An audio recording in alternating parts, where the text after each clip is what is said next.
Assalamu alaikum. My name is Mohammad Mubashir Hussain from channel exploring physics.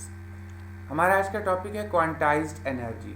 लफ्ज़ quantize का मतलब मैंने पिछले लेक्चर में आपको बताया कि अगर कोई भी वैल्यू कुछ स्पेसिफिक न्यूमेरिकल वैल्यूज अटेन कर सकती है तो हम कहेंगे कि ये क्वांटाइज्ड है, और अगर कोई क्वांटिटी हर वैल्यू अटेन कर सकती है तो हम कहेंगे कंटिन्यूस है। आप इसको यूँ भी एग्जांपल लीजिए कि देखिए हम बाइक पर हैं, गाड़ी पर हैं, हम उसको स्पीड बढ़ाना चाह रहे हैं तो हमारी मर्ज़ी, हम गाड़ी की स्पीड 100, 101, 102, 110, 19, 90, 99 कोई भी स्पीड अटेन कर सकते हैं ना। तो मैं कहूँगा कि जो गाड़ी की स्पीड है वो कंटिन्यूस है। लेकिन अगर सपोज़ करें कि ऐसा होता कि मैं स्पीड बढ़ाने और कम करने के लिए कोई बटन घुमा सकता, तो मैं एक बार बटन घुमाता, स्पीड 80 से 90 पे आ जाती, मैं फिर बटन घुमाता, स्पीड 90 से 100 पे आ जाती, फिर घुमाता 100 से 110 पे चली जाती। यानी कि मैं 101, 102 उस गाड़ी से स्पीड नहीं ले सकता था। तो उसके लिए मैं कहता कि इस गाड़ी की जो स्पीड है वो क्वांटाइज्ड है। ये मतलब है कंटिन्यूस और क्वांटाइज्ड का। तो जी, जो एटम्स हैं उनकी एनर्जी, जो इलेक्ट्रॉन्स हैं उनकी एनर्जी क्वांटाइज्ड है, यानी जो ऑर्बिटल इलेक्ट्रॉन है, फ्री इलेक्ट्रॉन की हम यहाँ बात नहीं कर रहे, वो बाद में देखेंगे। जो ऑर्बिटल इलेक्ट्रॉन्स हैं, जो एटॉमिक इलेक्ट्रॉन्स हैं, उनकी जो एनर्जी होती है वो क्वांटाइज होती है। वो कुछ सिर्फ सर्टन स्पेसिफिक वैल्यूज़ अटेन कर सकते हैं, वो हर एनर्जी की वैल्यू अटेन नहीं कर सकते। अब वो कौन कौन सी वैल्यूज अटेन कर सकते हैं, कौन सी नहीं, इस काम के लिए हमने इस टॉपिक में डेरिवेशन करनी है। आप जानते हैं कि टोटल एनर्जी काइनेटिक और पोटेंशियल का सम होती है, तो इक्वेशन नंबर 1 इसको कह दिया। अब पहले अलग से काइनेटिक एनर्जी ड्राइव करनी पड़ेगी, फिर उसको हम इक्वेशन 1 में पुट करेंगे। काइनेटिक एनर्जी की डेरिवेशन बिल्कुल प्रीवियस टॉपिक क्वांटाई रेडियस वाली डेरिवेशन की तरह से चलेगी कि सेंट्रीपिटल फोर्स जो है वो कूलम्स फोर्स ने प्रोवाइड कर दी। यहाँ से बच्चों दोनों तरफ, पहले तो आर कैंसिल कर देंगे ना, इधर से ख़त्म हो जाएगा, यहाँ से स्केयर ख़त्म हो जाएगा। तो जो सेकंड इक्वेशन देख रहे हैं, इस इक्वेशन को दोनों तरफ हम 2 से डिवाइड कर देंगे, और इसलिए ताकि हाफ एम वी स्केयर बना सकें, क्योंकि काइनेटिक एनर्जी जो है वो हाफ एम वी स्केयर होती है। तो इस तरह जो काइनेटिक एनर्जी बनेगी वो K e square over 2r।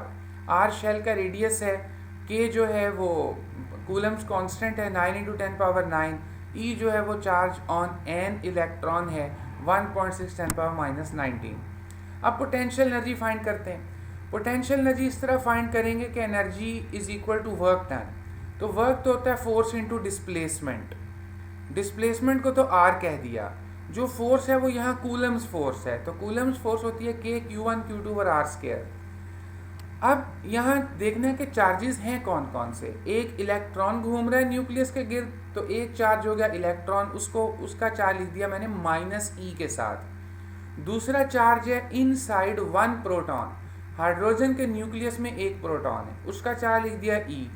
तो इसको ज़रा सिंप्लीफाई कर लिया तो पोटेंशियल एनर्जी आ गई माइनस के ई स्केयर ओवर आर। ये काइनेटिक और पोटेंशियल की वैल्यू इक्वेशन नंबर 1 में पुट करेंगे तो वो कुछ इस तरह से बन जाएगी। इसका एलसीएम लेंगे तो total energy is equal to this.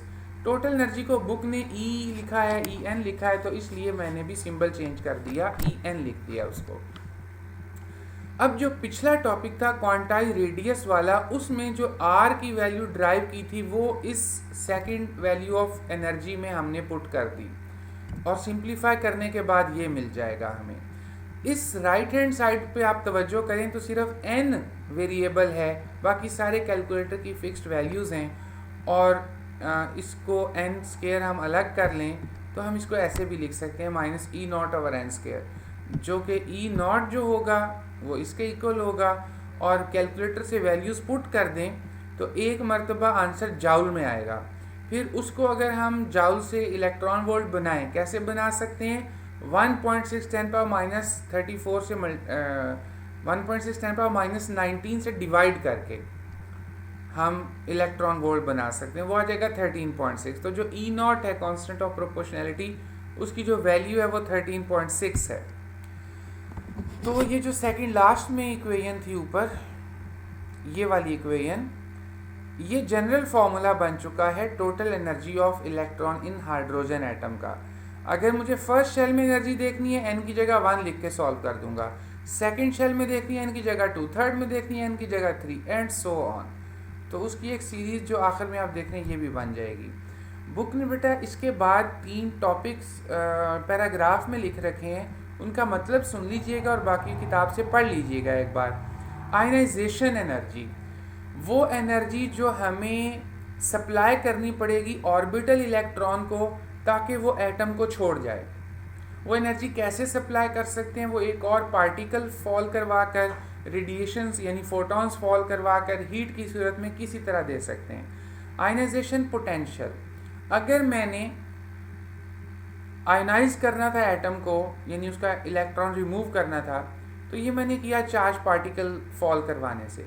उस चार्ज पार्टिकल को जितनी वोल्टेज से मुझे लॉन्च करना पड़ेगा टुवर्ड्स द टारगेट एटम, उस पोटेंशियल डिफरेंस को कहेंगे आयनाइजेशन पोटेंशियल। और सपोज करें कि आयनाइजेशन पोटेंशियल, अगर एक इलेक्ट्रॉन की जो एनर्जी है किसी ग्राउंड शेल में वो है 10 इलेक्ट्रॉन वोल्ट, तो उसका जो आयनाइजेशन पोटेंशियल होगा वो 10 वोल्ट होगा, क्योंकि kinetic energy is equal to eV होती है। देन है एक्साइटेशन पोटेंशियल, और एक्साइटेशन एनर्जी बुक ने नहीं लिखा इसलिए मैंने भी नहीं लिखा। एक्साइट करना और आयोनाइज करना, इनका फ़र्क ताज़ा करना जहन में। आयोनाइज करने का मतलब है इलेक्ट्रॉन एटम को छोड़ जाएगा, लेकिन एक्साइट करने का मतलब है इलेक्ट्रॉन किसी हायर शेल में चला जाएगा। तो अगर हम चाहते हैं इलेक्ट्रॉन एटम को ना छोड़े लेकिन किसी हायर शेल में चला जाए, एक्साइट हो जाए, तो इसके लिए हमें सूटेबल एनर्जी के फोटॉन्स या कोई सूटेबल एनर्जी का पार्टिकल रिवॉल्विंग इलेक्ट्रॉन्स पे लॉन्च करना पड़ेगा। तो उस पोटेंशियल डिफरेंस को कहेंगे एक्साइटेशन पोटेंशियल। तो ये था बेटा हमारा क्वांटाइज्ड एनर्जी का टॉपिक। Thank you.